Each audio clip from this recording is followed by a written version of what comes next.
Thank you so much, Ms. Althea, for discussing and talking to us about the curriculum response of the higher education for teacher education amid the pandemic and beyond.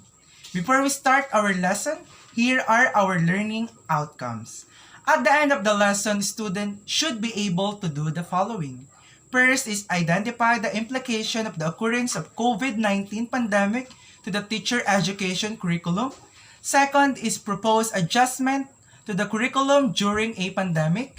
Identify ways and means to address the curriculum vis-a-vis the situation that prevails during the pandemic. And now, we will be talking about the curriculum consideration.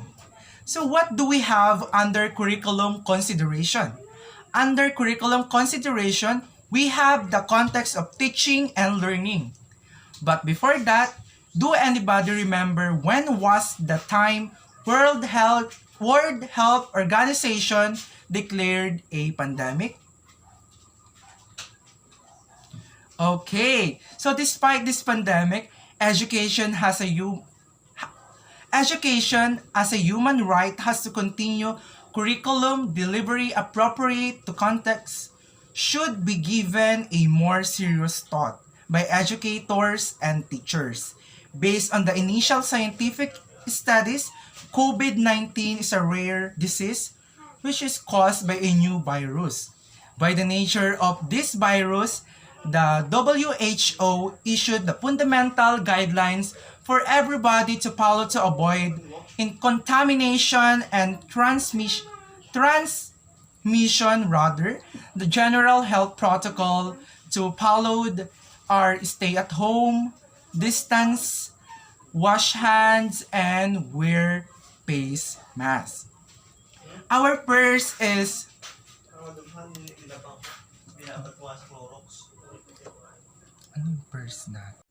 First is the context of teaching and learnings. With the fundamental rules given, face-to-face classes are almost impossible. Thus, the usual classroom scenario can never be the same during this time. Schools are open, but the faculty and students are not allowed to report physically to work at the height of pandemic. Although the protocol are calibrated as the days go on, the current education and perhaps the future new normal shall happen anytime, place and anywhere as in education. Hence, in this situation, everything is volatile, uncertain, complex, and ambiguous.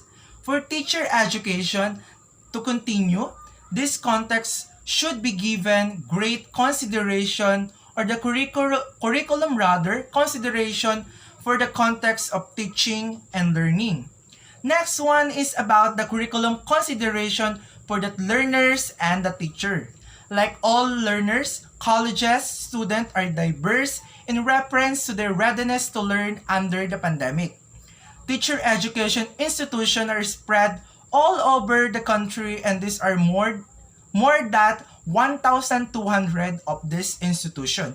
Before the pandemic, students come from diverse background based on geographical location, economic status, schools and attendance, and many more. Likewise, the teachers are also coming from similar contexts because this is diversity. It can be said that to shift from face-to-face to online to flexible learning may be difficult for both learners and teachers.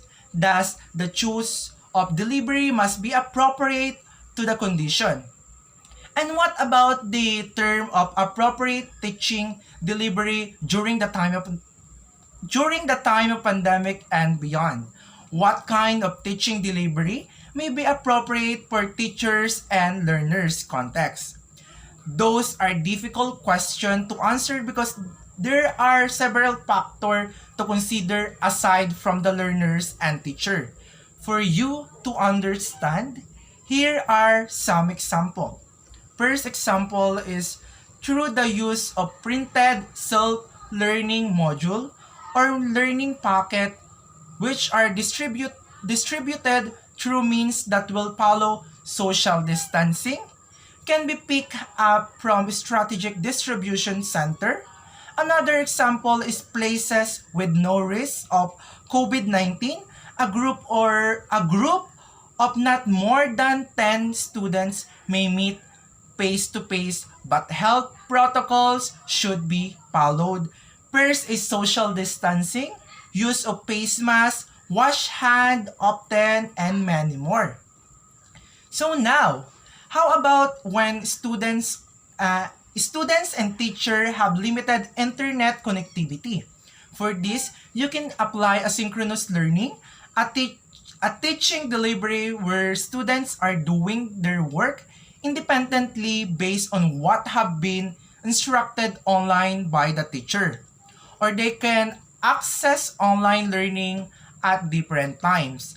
This will allow flexibility in the learner's schedule. They can learn on their own pace. Students are provided with learning materials or pocket which may be either recorded tutorials or printed. Open education resources will be provided.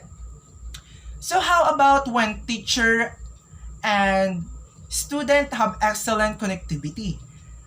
The kind of teaching delivery can be used from them is synchronous learning, real-time teaching and learning using online platform like Zoom, Facebook, Messenger, Google Meet, or Google Classroom. This this is also called remote learning. Teacher prepares an teacher prepares an instructional guide like a lesson plan where most of delivery will be lectured or demonstration. It is similar to whole class instruction. This is a very little instruction at the end of the session through Q&A or question and answer. Learning can be also be followed by asynchronous learning. So in summary class, teacher education curriculum respond to the pandemic in many ways. Some of strategies used to modify curriculum to address the crisis for education of pre-service teacher to continue its implementation rather are focuses on the essential rearranging of colleges course offerings, offering of elective of cognate courses, modifying the taught curriculum, and modifying the assessed curriculum. Further, in the process of modification, curriculum consideration should include: first is the context of teaching and learning, the learners and the teachers, and the appropriate teaching delivery. So once again, this is curriculum consideration. Hope you enjoy and learn from our discussion. I am Serbian. Thank you so much and have a nice day.